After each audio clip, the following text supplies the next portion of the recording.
اور ہمیں صحابہ رضی اللہ عنہ کے بارے میں آقا علیہ الصلوۃ والسلام نے کیا حکم دیا؟ قیامت تک جتنے مسلمان آنے ہیں ان کو آقا علیہ الصلوۃ والسلام نے کیا حکم دیا؟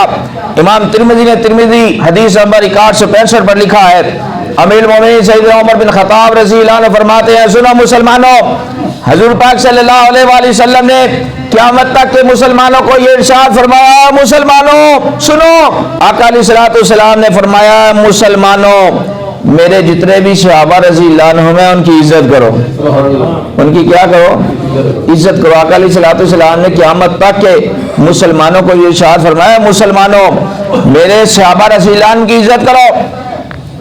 اب اگر کوئی صدیق اکبر رضی اللہ عنہ کے خلاف ہے تو وہ آقا علیہ الصلوۃ والسلام کے فرمان کے خلاف ہے، عمر بن خطاب رضی اللہ عنہ کے خلاف ہے تو وہ آقا علیہ الصلوۃ والسلام کے فرمان کے خلاف ہے، عثمان غنی رضی اللہ عنہ کے خلاف ہے، علی المرتضیٰ رضی اللہ عنہ کے خلاف ہے، یاد رکھیں وہ آقا علیہ الصلوۃ والسلام کے فرمان کے خلاف ہے۔ جو سیدنا امیر معاویہ رضی اللہ عنہ کے خلاف ہے وہ آقا علیہ الصلوۃ والسلام کے فرمان کے خلاف ہے۔